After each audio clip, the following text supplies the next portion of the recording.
করলেন, কে আছো? আমি এখন কিছু কথা বলবো, আমার কথাগুলা তোমরা গ্রহণ করবা, নিজেরা আমল করবা, অন্যকে শিখিয়ে দিবা, তারাও যেন আমল করে। فقال أبو هريرة رضي الله تعالى عنه فقلت أنا يا رسول الله। আবু হুরায়রা রাদিয়াল্লাহু তাআলা আনহু বললেন, হুজুর আমি আছি, আমি আপনার কথাগুলা শুনবো, নিজে আমল করব, অন্যকে শিখাইয়া দিব, তারা যেন আমল করে। এখন আমিও আপনাদের সামনে এই হাদিস শোনাবো এই শর্তে, এই হাদিস শোনার পর আপনারাও আমল করতে হবে, অন্যকে শিখাইতে হবে, তারাও যেন আমল করে। কারণ এই হাদিস শোনানোর আগে এটা শর্ত। আপনারা কি এটা শুনবেন? ইনশাআল্লাহ। আমল করবেন? ইনশাআল্লাহ। অন্যকে শিখাই দিবেন তো? ইনশাআল্লাহ। ইনশাআল্লাহ। আবু হুরায়রা রাদিয়াল্লাহু তাআলা আনহু বলেন, ফাআখাযা বিয়াদি ফাআদ্দা খামসা। নবী আমার হাত ধরলেন, ধরার পর গুনে গুনে 5টি জিনিস আমাকে শিখিয়ে দিলেন। 1 নম্বর, ইত্তাকিল মাহারিমা তাকুন আবাদান নাস। আবু হুরায়রা, হারাম কাজ থেকে বাঁচো, হারাম কথা থেকে বাঁচো, সমস্ত হারাম থেকে বাঁচো। হারাম দ্বারা উদ্দেশ্য হারাম কথা, কর্ম, হারাম মজলিস, হারাম খাদ্য, হারাম উপার্জন, হারাম পোশাক ইত্যাদি থেকে বাঁচো। তাকুন আবাদান নাস, তুমি মানুষের মাঝে সবচাইতে আল্লাহর শ্রেষ্ঠ আবেদ, শ্রেষ্ঠ ওলি হিসাবে গণ্য হয়ে যাব। আপনাদের এলাকার এক ব্যক্তি, যারা এলাকাবাসী এতটা গোনেন না, এলাকায় তার তেমন গ্রহণযোগ্যতা নাই, এলাকার কোনো মিটিং হইলে তাকে ডাকে না, ডাকলেও তার কথায় তেমন পাত্তা দেওয়া হয় না। কিন্তু এই লোকটা হারাম থেকে বাঁচে, হারাম খায় না, হারাম পোশাক পরিধান করে না, এই লোকটা হারাম কথা বলে না, হারাম কর্ম করে না। রসুলের ভাষা অনুযায়ী তাকে আপনাদের এলাকার মানুষ চেনক বা না চেনক, এই লোকটা পরিচিত হোক অথবা না হোক, এই লোকটা মানুষের মাঝে সর্বশ্রেষ্ঠ আবেদ বলে আল্লাহর কাছে গণ্য হয়ে যায়। 2 নাম্বার, ওয়ারদ বিমা কাসামাল্লাহু লাকা তাকুন আগনান নাস। আল্লাহ তোমার জন্য যা বরাদ্দ করে রেখেছেন, এতে তুমি সন্তুষ্ট হয়ে যাও, খুশি হয়ে যাও। তাকুন আগনান নাস, মনের দিক থেকে পৃথিবীর সর্বশ্রেষ্ঠ ধনী মানুষ হয়ে যাবা। এটা হলো 2 নাম্বার, আল্লাহ যা বরাদ্দ রাখছে জীবনে, এটাতে খুশি থাকা। একটা আকীদার কথা মনে রাখবেন, একটু আমার সাথে বলেন, আমাদের জীবনে যা ঘটেছে এটা ঘটার ছিল, যা ঘটে নাই এটা ঘটার ছিল না। এই বিশ্বাস না করা পর্যন্ত ঈমানের প্রকৃত স্বাদ গ্রহণ করতে পারবো না। আবু দাউদের 4700 নম্বর হাদিসে আছে, উবাদা ইবনে সামিত রাদিয়াল্লাহু তাআলা তার ছেলেকে বলে, ইয়া বুনাইয়া ইন্নাকা লান তাজিদা তা'মা হাকীকাতিল ঈমান হাত্তা তা'লামা আন্নামা আসাবাকা লাম ইয়াকুন লিয়ুখতিআকা ওয়া মা আখতাআকা লাম ইয়াকুন লিয়ুসিবাকা। উবাদা ইবনে সামিত তার সন্তানকে ডাক দিয়ে বলে, হে প্রিয় সন্তান, তুমি ততক্ষণ ঈমানের প্রকৃত স্বাদ গ্রহণ করতে পারবা না যতক্ষণ তোমার এই বিশ্বাস না হবে, যতক্ষণ তুমি এটা জানতে না পারবা তোমার জীবনে যা ঘটেছে, যা ঘটে গেছে, এটা না ঘটার ছিল না, এটা ঘটার ছিল তাই ঘটেছে। তোমার জীবনে যা ঘটে নাই, এটা ঘটার ছিল না তাই ঘটে নাই। এই বিশ্বাস না করা পর্যন্ত তুমি ঈমানের প্রকৃত স্বাদ গ্রহণ করতে পারবা না। আবু হুরায়রাকে কয় কথা নবী শিখাইতেছে বলেন? 2 নাম্বার যেটা ছিল, ওয়ারদ বিমা কাসামাল্লাহু লাকা তাকুন আগনান নাস। তোমার জীবনে আল্লাহ যা বরাদ্দ করে দিয়েছে এতে তুমি খুশি হয়ে যাও, তুমি সন্তুষ্ট থাকো, মনের দিক থেকে তুমি সবচেয়ে ধনী মানুষ হয়ে যাবা। এজন্য মনে রাখবেন, জীবনে যদি 3টা গুণ অর্জন করতে পারেন, দুনিয়ার সমস্ত সফলতা আপনার কাছে এসে ধরা দিবে। কয়টা গুণ? সালাসুন ইউদরিকু বিহিন্নাল আবদু রাগাইবাদ দুনিয়া। 3টি গুণের মাধ্যমে মানুষ পৃথিবীর সমস্ত সফলতা অর্জন করতে পারে। 1 নম্বর, আদ-দুআউ ফির রাখা, সুখের সময় বেশি বেশি দোয়া করা।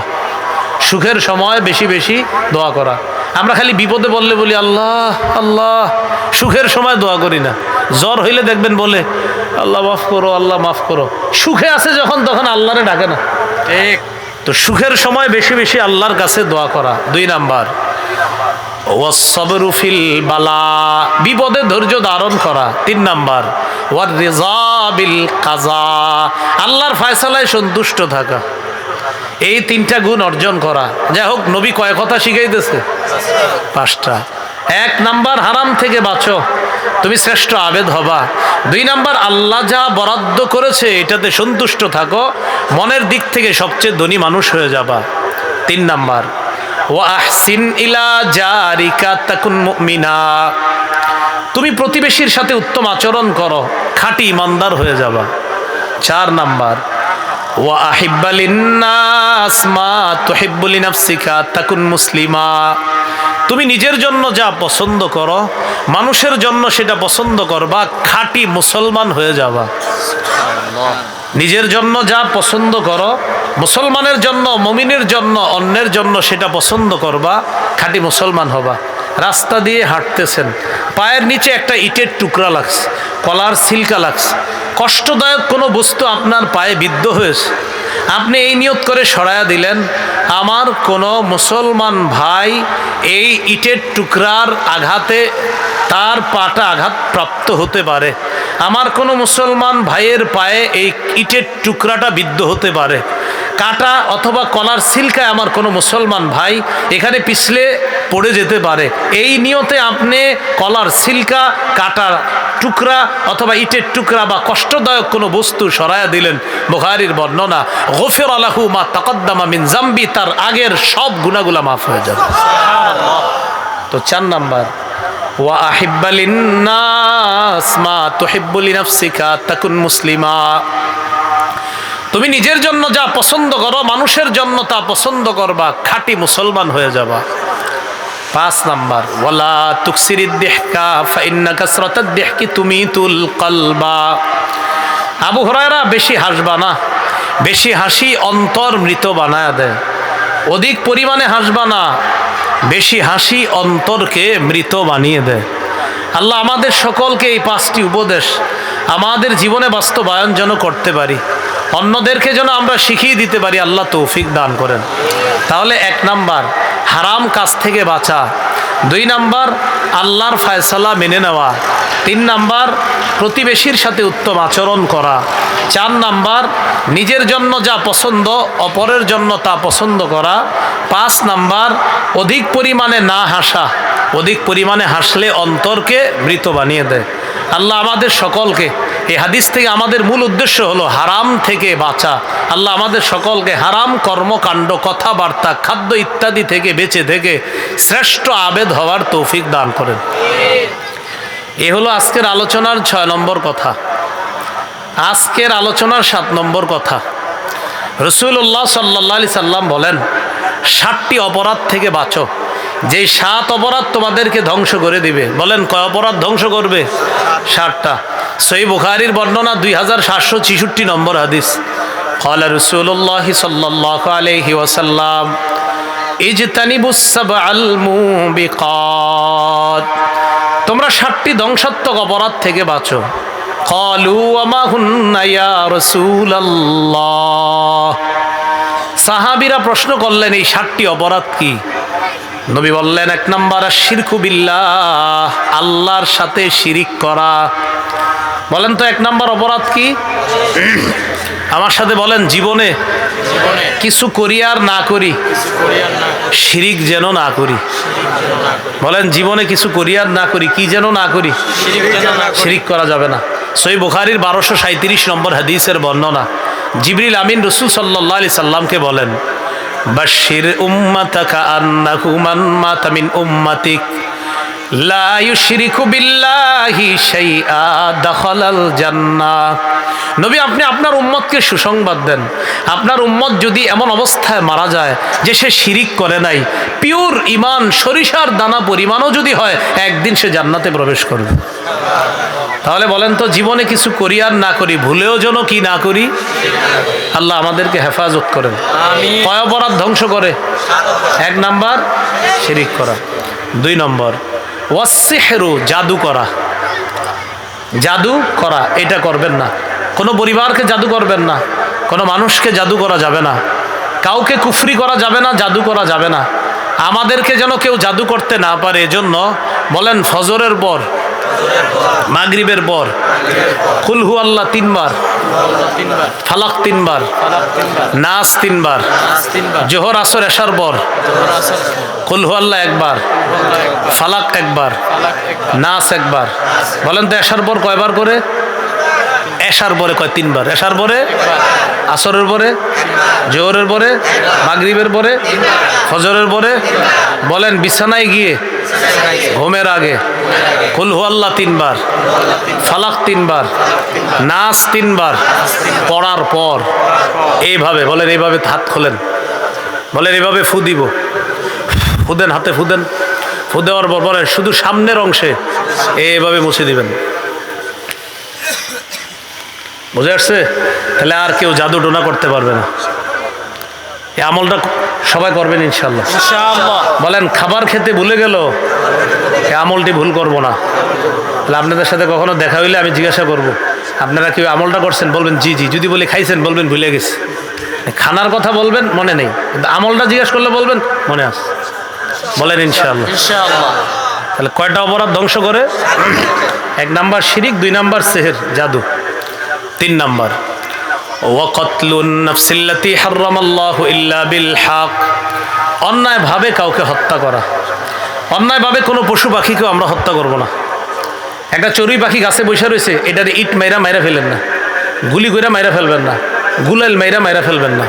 নাসাইর বর্ণনা, ক্বালা রাসূলুল্লাহ সাল্লাল্লাহু আলাইহি ওয়াসাল্লাম মান কাতালা উসফুরান আবাসা আজ্জা ইলাল্লাহি ইয়াউমাল কিয়ামাহ।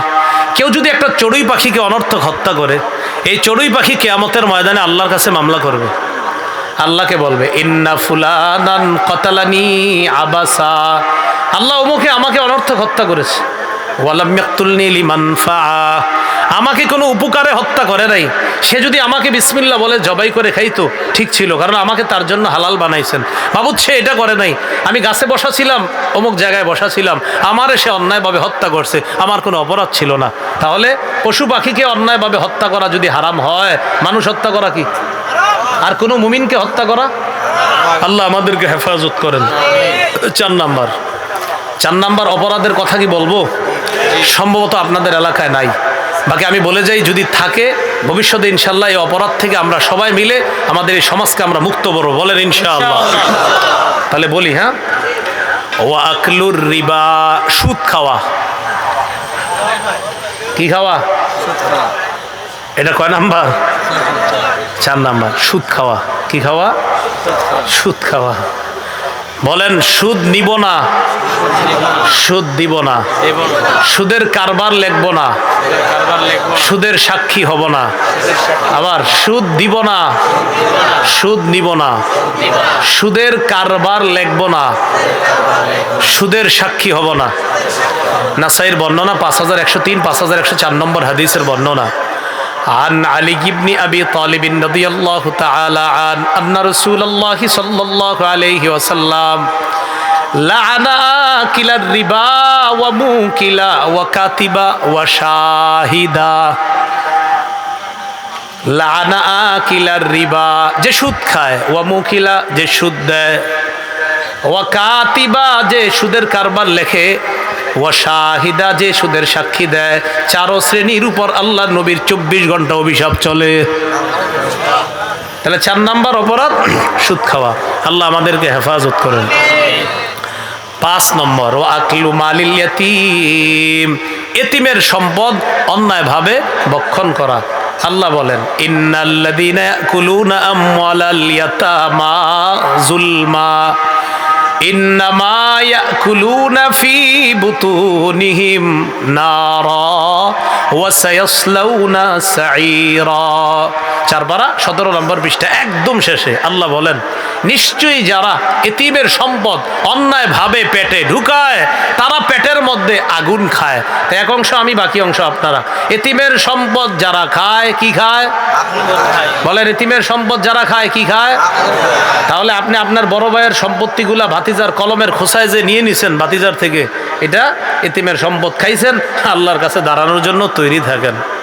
রাসূলুল্লাহ সাল্লাল্লাহু আলাইহি সাল্লাম বলেন, মান যালামা, কোনো ব্যক্তি যদি একটু জুলুম করে, কিদা শিবরিন, 1 বিঘত পরিমাণ সম্পত্তি যদি কেউ জুলুম করে, 1 বিঘত, শুধু 1 বিঘত, তাওয়াকাহুল্লাহু ইয়াউমাল কিয়ামাতি 7 আরদিনা, কিয়ামতের ময়দানে তার গলায় 7 স্তরের জমিন আল্লাহ ঝুলিয়ে দিবে।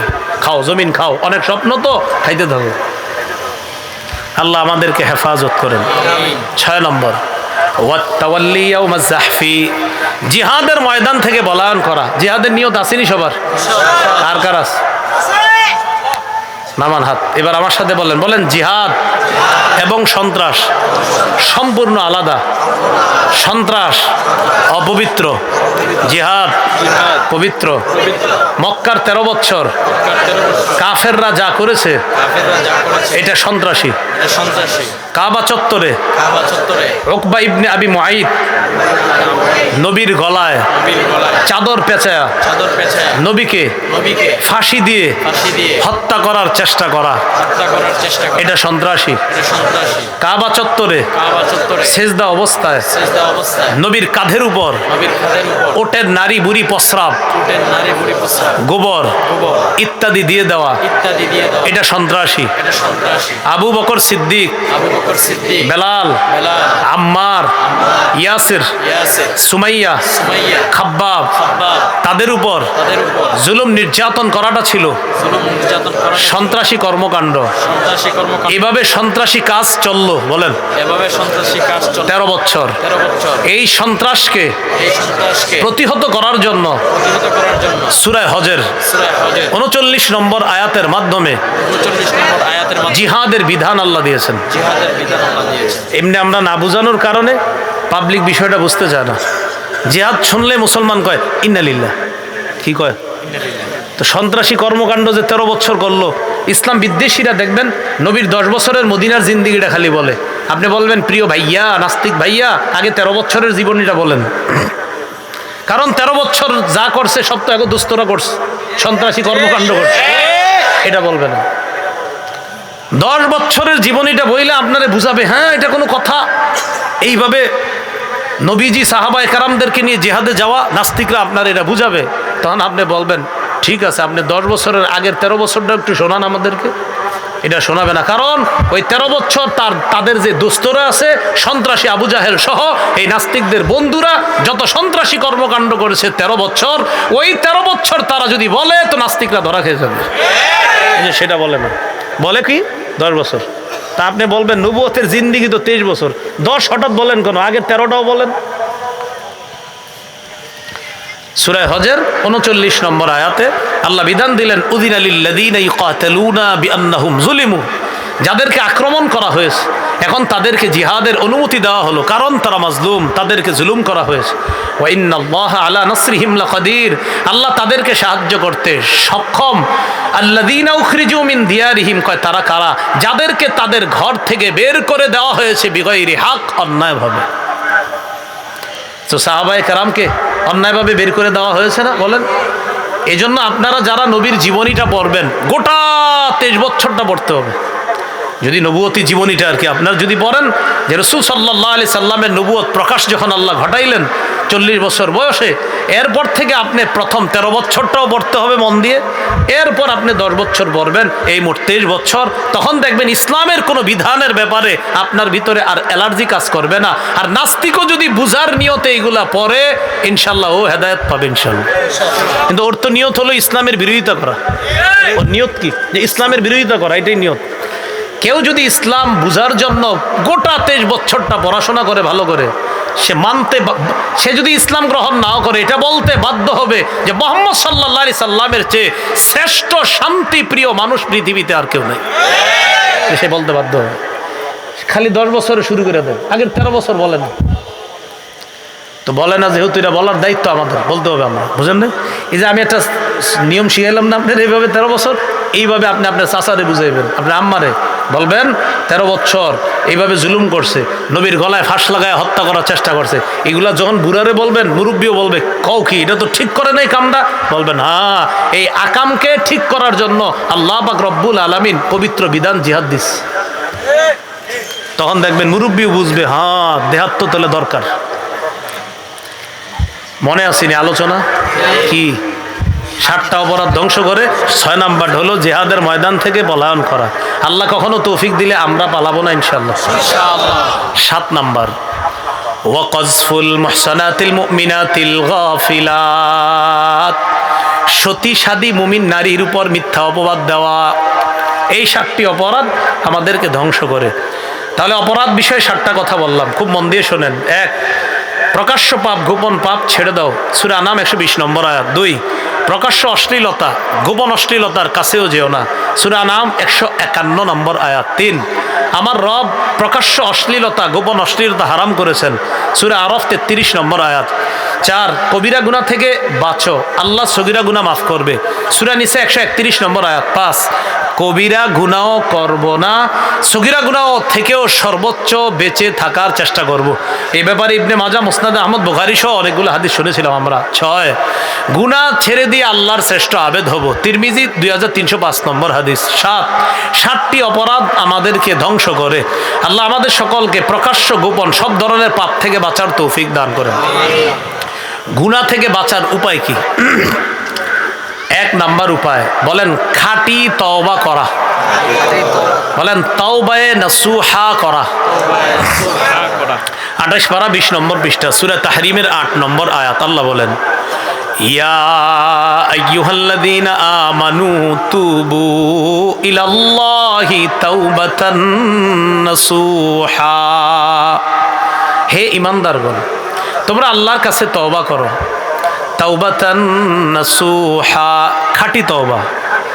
আসা রাব্বুকুম আন ইউকাফিরা আনকুম সাইয়্যাতিকুম, আশা করা যায় তোমাদের রব তোমাদের সমস্ত পাপ সমূহ ক্ষমা করে দিবেন। ওয়া ইউদখিলাকুম জান্নাত, তোমাদেরকে তিনি জান্নাতে প্রবেশ করাবেন। তাহলে খাঁটি তওবা করা গুনাহ থেকে মাফের 1 নাম্বার উপায়। ইবনে মাজার বর্ণনা 4250 নম্বর হাদিস। قال رسول الله صلى الله عليه وسلم التائب من الذنب كمن لا ذنب له, গুনাহ থেকে তওবাকারী ব্যক্তি এমন হয়ে যায় যেন তার কোনো গুনাহ নাই। ইবনে মাজাহ 4251 নম্বর হাদিসের বর্ণনা। قال رسول الله صلى الله عليه وسلم كل بني آدم خطاء وخير الخطائين التوابون, আদম সন্তান সবাই কম বেশি পাপ করে, তাদের মাঝে তারা সেরা যারা তওবা করে। সুবহানাল্লাহ। আদম সন্তান কম বেশি পাপ করে, পাপীদের মাঝে তারা সেরা যারা তওবা করে। সুবহানাল্লাহ। তাহলে কম বেশি পাপ আমাদের হয়, তো তারা সেরা যারা তওবা করে, যেন বেশি বেশি তওবা করা। ইবনে মাজাহ 4253 নম্বর হাদিস। قال رسول الله صلى الله عليه وسلم ইন্নাল্লাহা লা ইয়াকবালু তাওবাতাল আবদি মা লাম ইউগারগির, আল্লাহ বান্দার তওবা ততক্ষণ কবুল করে যতক্ষণ বান্দার প্রাণ কণ্ঠাগত না হয়। প্রাণ কি না হয়? এজন্য আপনারা একটা বুদ্ধি করবেন। বুদ্ধিটা হইল অপেক্ষা থাকবেন যে প্রাণটা যখন এখানে আসবে তখন তওবাটা করবেন। কি বলে? আমাদের কি জানা আছে কবে প্রাণ এখানে আসবে? তাহলে তওবা ইনশাআল্লাহ আগামীকাল করব। বলেন এখন। এই জন্য তওবা দেরি করতে নেই, 5 মিনিট পরেও না, এখনই।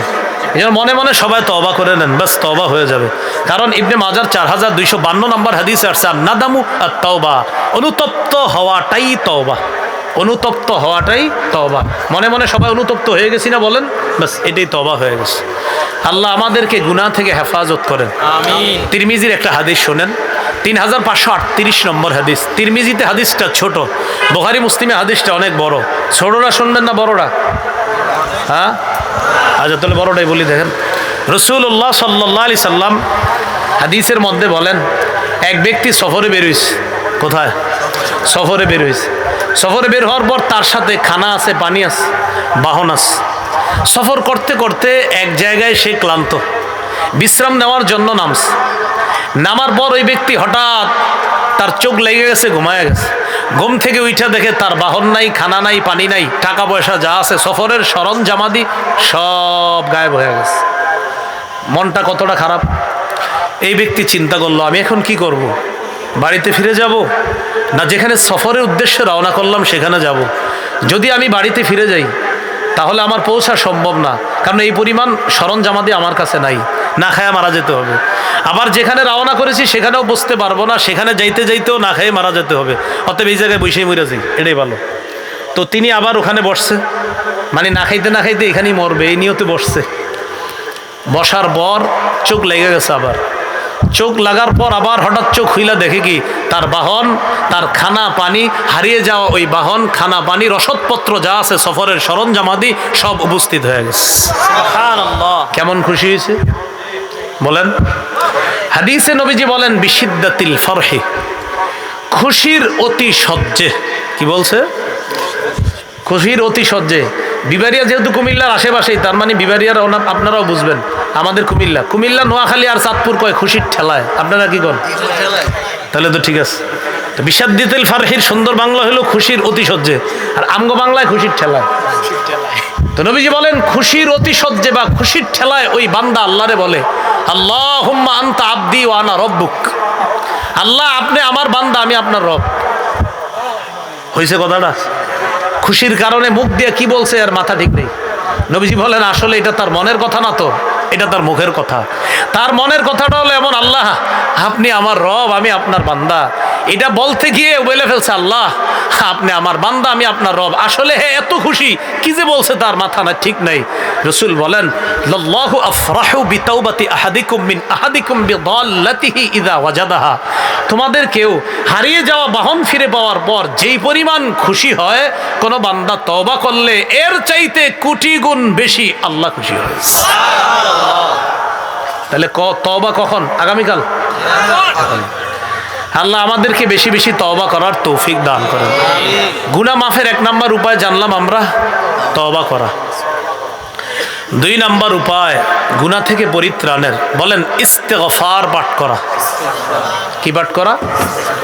আল্লাহ বলেন ওয়াল্লাযীনা ইযা ফাআলু ফাহিশাতান আও যালামু আনফুসাহুম যাকারুল্লাহ ফাস্তাগফিরু লিযুনুবিহিম ওয়া মান ইয়াগফিরুয যুনুবা ইল্লাল্লাহ। সূরা আলী ইমরান 135 নম্বর আয়াত। ওয়াল্লাযীনা ইযা ফাআলু ফাহিশা, যারা কোনো অশ্লীল কাজ করে, আও যালামু আনফুসাহুম, অথবা নিজেদের উপর জুলুম করে, যাকারুল্লাহ, আল্লাহরে স্মরণ করে, ফাস্তাগফিরু লিযুনুবিহিম, সাথে সাথে নিজের গুনাহের জন্য ইস্তেগফার পাঠ করে ক্ষমা চায়। ওয়া মান ইয়াগফিরুয যুনুবা ইল্লাল্লাহ, আল্লাহ ছাড়া গুনাহ ক্ষমা করার আছেই বা কে? গুনাহ ক্ষমা করে কে? আল্লাহ। তো আল্লাহ বলতেছেন এই জায়গার ইস্তেগফার পাঠ করা। ইস্তেগফার পাঠ করলে গুনাহ মাফ হয়। আল্লাহ পাক রব্বুল আলামিন সূরা নূহের মধ্যে বলেন ইস্তাগফিরু রাব্বাকুম ইন্নাহু কানা গফফারা, তোমরা তোমাদের রবের কাছে ইস্তেগফার পাঠ করো, ক্ষমা প্রার্থনা করো। কি লাভ? ইন্নাহু কানা গফফারা, তিনি তোমাদের প্রতি অধিক ক্ষমাশীল। ইউরসিলিস সামাআ আলাইকুম মিদরারা, যত বেশি ইস্তেগফার পাঠ করবা আল্লাহ আসমান থেকে মুষলধারে বৃষ্টির ন্যায় রহমত নাজিল করবেন।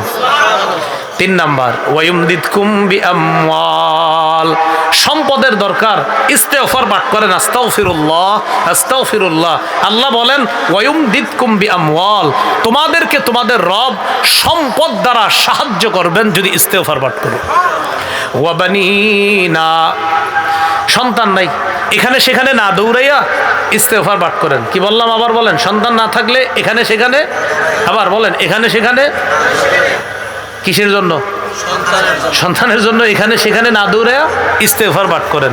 আল্লাহ বলেন ও বানিনা, তিনি তোমাদেরকে সন্তান দ্বারা সাহায্য করার ওয়াদা করেন। ইস্তেগফার পাঠ করলে ওয়াজআল লাকুম জান্নাত, যাদের ক্ষেত খামার দরকার, ফলের বাগান, ফুলের বাগান, ইস্তেগফার পাঠ করেন বেশি বেশি। আল্লাহ বলেন ফল ফুলের বাগান, তোমাদের ক্ষেত খামার দ্বারা আমি আল্লাহ তোমাদেরকে সাহায্য করার ওয়াদা করলাম। ওয়াজআল লাকুম আনহারা, আমাদের দেশের নদীগুলা মারা যাচ্ছে, আল্লাহ কই ইস্তেগফার পাঠ করো, তোমাদেরকে নদী নালা খাল বিল দ্বারা আমি আল্লাহ সাহায্য করার ওয়াদা করলাম। আর কি, মাহফিল করার পর এখান থেকে যাওয়ার সময় যদি অটো না পান, কি না পান, চিন্তা করলেন কি করা যায়, এখন 1.5 কিলো হাঁটতে হবে, তো হাঁটাতে গেলে শক্তি খরচ হয় কিনা বলেন। এখন শক্তি যে খরচ হয় হাঁটতে গেলে, তখন কি করবেন? আল্লাহ কয় ইস্তেগফার পাঠ করো, কোরআনে আছে ইস্তাগফিরুহু, ইস্তেগফার পাঠ করো, ইয়াজিদকুম কুওয়াতান ইলা কুওয়াতিকুম। আল্লাহর কাছে ইস্তেগফার পাঠ করো আর তওবা করো, তোমাদের শরীরে যেই শক্তি, এই শক্তির সাথে আল্লাহ আরো শক্তি সঞ্চয় করে দিবেন। তাহলে অটো না পাইলে হাঁটতে শক্তির খরচ হয় কিনা? ইস্তেগফার পাঠ করবেন, শক্তির ঘাটতি আল্লাহ পূরণ করে দিবেন। মহিলারা কাপড় ধৌত করতে করতে ক্লান্ত হওয়ার পর যখন রিমোটটা হাতে নিয়ে টেলিভিশনটা ছাড়ে, আপনি বলবেন টেলিভিশনটা ছাড়ার আগে ইস্তেগফার পাঠ করো। ইস্তেগফার পাঠ করলে এই কাপড় ধুইতে গিয়ে যে শক্তি খরচ হয়েছে, এই শক্তির ঘাটতি পূরণ আল্লাহ করে দিবেন। সুবহানাল্লাহ। তো এটা কি শুধু সুবহানাল্লাহ সীমাবদ্ধ না, ঘরে গিয়েও বলবেন? হ্যাঁ। তাহলে গুনাহ মাফের 2 নম্বর উপায় ইস্তেগফার পাঠ করা। বলেন গুনাহ মাফের 2 নম্বর উপায় কি করা? ইস্তেগফার। আল্লাহ বেশি বেশি ইস্তেগফার পাঠ করার তৌফিক দান করেন। এখন আমরা সামান্য সময় মন থেকে কয়েকবার পড়ে নিই, চলেন। আস্তাগফিরুল্লাহ, আস্তাগফিরুল্লাহ, আস্তাগফিরুল্লাহ, আস্তাগফিরুল্লাহ। 4 বার বললাম। বিশ্বাস করেন আল্লাহ পাক রব্বুল আলামিন প্রতিবারে আমাদের কিছু না কিছু গুনাহ আল্লাহ ক্ষমা করে দিয়েছেন। সুবহানাল্লাহ। 3 নম্বর বলেন আমার সাথে, ক্ষমার আশায়, ক্ষমার আশায় বারবার আল্লাহকে ডাকা। আল্লাহ মাফ করে দেন, আল্লাহ মাফ করে দেন, আল্লাহ মাফ করে দেন, এরকম বলা। ক্ষমার আশা আরবার আল্লাহ মাফ করে দেন, আর আপনি মাফ করবেন এই আশা করি। আল্লাহ মাফ করে দেন, আল্লাহ আমার আশা, আপনি ছাড়া মাফ করবেই বাকে, এরকম আশা। এই ক্ষমার আশায় বারবার ক্ষমা চাওয়া। তিরমিজির বর্ণনা 3540 নম্বর হাদিস। হাদিসে কুদসিতে আল্লাহ বলেন, ইবনা আদম, হে আদম সন্তান, ইন্নাকা মা দাউতানি ওয়া রাজাউতানি গফারতু লাকা আলা মা কানা ফিকা ওয়ালা উবালি ওয়া ফি রিওয়ায়া আলা মিনকা ওয়ালা উবালি। হে আদম সন্তান, তুমি আমার কাছে ক্ষমার আশায় যতবার ক্ষমা চাও, আমি আল্লাহ ততক্ষণ তোমাকে ক্ষমা করতে থাকি। ক্ষমার আশায় যতক্ষণ ক্ষমা চাও, আমি ততক্ষণ ক্ষমা করি। ওয়ালা উবালি, এতে আমি আল্লাহ কারো পরোয়া করি না। তাহলে 3 নাম্বার, ক্ষমার আশায় বারবার ক্ষমা চাওয়া। মনে থাকবেন ইনশাআল্লাহ। 4 নাম্বার বলেন নবীজির আনুগত্য করা। তো এই যুগে তো নবীজি নাই, অতএব রসুলের সুন্নতের আনুগত্য করা, সুন্নতের অনুসরণ করা, ইত্তিবায়ে সুন্নত। সূরা আলী ইমরানের 31 নম্বর আয়াতে আল্লাহ বলেন, কুল ইন কুনতুম তুহিব্বুনাল্লাহ ফাত্তাবিউনি ইউহিব্বুকুমুল্লাহ ওয়া ইয়াগফির লাকুম যুনুবাকুম। নবী আপনি বলেন, যদি তোমরা আল্লাহকে ভালোবাসতে চাও তাহলে আমার অনুসরণ করো। যদি তোমরা আল্লাহকে ভালোবাসো, নবী আপনি বলেন, তাহলে আমি নবীর অনুসরণ করো। তো এই যুগে তো নবী নাই, মানে আমরা নবীর সুন্নাহের অনুসরণ করা। লাভ কি? ইউহিব্বুকুমুল্লাহ। যারা নবীর অনুসরণ করবা, আল্লাহ ওয়াদা করতেছে আমি আল্লাহ তোমাদেরকে মহব্বত করব। ওয়া ইয়াগফির লাকুম যুনুবাকুম, তোমাদের জিন্দিগির গুনাহ খাতাগুলো আল্লাহ মাফ করে দিবেন। দেখেন আল্লাহ কি বলতেছে, নবী আপনি বলেন যদি আল্লাহকে ভালোবাসো আমার অনুসরণ করো। লাভ, এতে আল্লাহ তোমাদেরকে ভালোবাসবে আর তোমাদের গুনাহগুলো আল্লাহ ক্ষমা করে দিবেন। 5 নাম্বার বলেন আজান দেওয়া। কি দেওয়া? আজান দেওয়া। বলেন বিশুদ্ধ উচ্চারণে আজান শিখে আমরা সবাই মসজিদে আজান দেওয়ার চেষ্টা করবো ইনশাল্লাহ। তাহলে মুয়াজ্জিন সাহেব যে আজান দেয়, মাঝে মাঝে আজান শুদ্ধ করে মুয়াজ্জিন সাহেব গিয়ে বলবেন আমার একটু চান দেন, আমি একটু আজান দিই। আবু দাউদের বর্ণনা 16 নম্বর হাদিস। এই হাদিসের মধ্যে আসছে রাসূল সাল্লাল্লাহু আলাইহি সাল্লাম বলেন, আল মুআজ্জিনু ইউগফারু লাহু মাদা সাউতিহি, মুয়াজ্জিনের আজানের আওয়াজ যতদূর যায় এতটুকু পরিমাণ পর্যন্ত, মানে ক্ষমার বিশালতা আল্লাহ দেখাইতেছে, এই পরিমাণ আমি আল্লাহ ক্ষমা করে দিই, এই পরিমাণ তাকে ক্ষমা করা হয়। আর ওয়াশহাদু লাহু কুল্লু রাতবিন ওয়া ইয়াবিস, শুষ্ক ভিজা যত কিছু তার আজান শুনে কিয়ামতের মাঠে তার পক্ষে সবাই সাক্ষী দিবে। সুবহানাল্লাহ। এজন্য মুয়াজ্জিন সাহেবের বেতন আরো কমাবেন,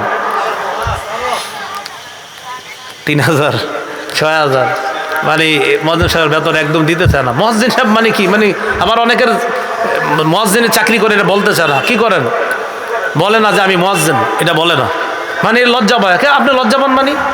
ওমান আহসানু কাওলাম মিম্মান দা ইলাল্লাহি ওয়া আমিলা সালিহা, এই আয়াতের ব্যাখ্যা 1 নম্বর উদ্দেশ্য মুহাম্মদ সাল্লাল্লাহু আলাইহি সাল্লাম। 2 নম্বর উদ্দেশ্য, ওই ব্যক্তির চেয়ে উত্তম কথা আর কার? আম্মাজান কোন পৃথিবীর সমস্ত মুয়াজ্জিনদের কথা হলো নবীর পরে এরপর সবচেয়ে শ্রেষ্ঠ কথা মুয়াজ্জিনের কথা।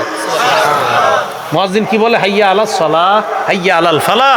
আম্মাজান বলেন রাসূল সাল্লাল্লাহু আলাইহি সাল্লাম হলেন পৃথিবীর শ্রেষ্ঠ দায়ী, শ্রেষ্ঠ আহ্বানকারী। এরপরে আয়াতের উদ্দেশ্য আল মুআজ্জিনুনা সুলাহা, পৃথিবীর সমস্ত নেককার মুয়াজ্জিনরা। তাহলে আজান দিলে গুনাহ মাফ, এই 5 নাম্বার। 6 নাম্বার বলেন 2 রাকাত নামাজ পড়া, 2 রাকাত, এটা আজকেও পড়তে পারেন বাসায় গিয়ে। আবু দাউদের 1521 নম্বর হাদিস, মামিন আবদিন ইউজনিবু জাম্বা, কোনো বান্দা যদি গুনাহ করে, গুনাহ করার পর ফায়ুহসিনুত তাহুরা, এরপর পবিত্রতা অর্জন করে, ফায়াকুমু ফায়ুসাল্লি রাকআতাইনি ইল্লা গফারাল্লাহু লাহু জাম্বা, পবিত্রতা অর্জন করার পর 2 রাকাত নামাজ পড়ে, নামাজ পড়া শেষ, তার গুনাহ মাফ। এলো 6 নম্বর উপায়। 7 নাম্বার বলেন 5 ওয়াক্ত নামাজ পড়া, 5 ওয়াক্ত নামাজ পড়া। সহিহ বুখারীর বর্ণনা 526 নম্বর হাদিস। এক ব্যক্তি নবীর কাছে আসছে, আসার পর বলে, ইয়া রাসূলুল্লাহ, আমি গুনাহ করছি, এই গুনাহ থেকে কিভাবে আল্লাহ আমাকে মাফ করবে? ওই মুহূর্তে আল্লাহ সূরা হুদের 114 নম্বর আয়াত নাজিল করে দিস, ওয়া আকিমিস সালাতা তারাফাইন নাহার ওয়া যুলাফাম মিনাল লাইল, নামাজ কায়েম করেন দিনের 2 প্রান্তে এবং রাতের কিছু অংশে, মানে 5 ওয়াক্ত নামাজ।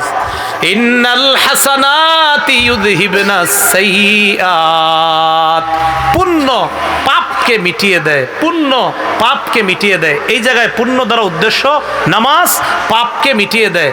ওই ব্যক্তি বললেন, হুজুর এটা কি আমার জন্যই শুধু খাস, নামাজ পড়লে গুনাহ মাফ? নবী কয়, না, লি জামিই উম্মতি কুল্লিহিম, আমার পৃথিবীর সমস্ত উম্মতের জন্যই। তাহলে 5 ওয়াক্ত নামাজ পড়লে গুনাহ মাফ। 5 নাম্বারটা কি ছিল? আজান দিলে। 6 নাম্বার 2 রাকাত নামাজ পড়া। 7 নাম্বার 5 ওয়াক্ত নামাজ। 8 বলেন জামাতের সাথে নামাজ, বলেন জামাতের সাথে নামাজ। সহিহ মুসলিমের বর্ণনা, এক সাহাবী রাসূল সাল্লাল্লাহু আলাইহি সাল্লামের কাছে আসছে, আসার পর বলতেছে, আসবতু হাদ্দান ফাআকিমহু আলাইয়া, হুজুর আমি একটা অপরাধ করেছি, এমন অপরাধ যে অপরাধের কারণে আমার উপর হদ প্রয়োগ করা হবে। ইতিমধ্যে জামাতের সময় হয়ে গেছে, নবী নামাজে দাঁড়াইলেন, ওই ব্যক্তিও নবীজির সাথে নামাজ পড়ছে। নামাজের পর আবার বললেন, হুজুর আমার ব্যাপারটা? নবীজি বললেন, আহাদারতাস সালাতা মানা, তুমি কি আমাদের সাথে জামাতে নামাজ পড়ছো? তো তিনি বললেন হ্যাঁ। নবী বললেন, গুফিরা লাকা মা গুফিরা লাকা জাম্বুকা, তুমি যে গুনাহ করছো না, জামাতে নামাজ পড়ার সাথে সাথেই গুনাহ মাফ হয়ে গেছে। গুফিরা লাক, গুফিরা লাক, তুমি যে পাপ করছো আমার কাছে এসে বলছো, বাস এই যে জামাতে নামাজ পড়ছো মাফ হয়ে গেছে। এগুলো 8 নাম্বার। 9 নাম্বার বলেন গুনাহ হয়ে গেলে, বাংলাটা কি শিখেছি? করলে না হয়ে গেলে, গুনাহ তো করবোই না, বলেন গুনাহ হয়ে গেলে সাথে সাথে একটা ভালো কাজ করব। গুনাহ হয়ে গেলে সাথে সাথে একটা ভালো কাজ করলেও গুনাহ মাফ হয়। তিরমিজির বর্ণনা 1987 নম্বর হাদিস, 1987।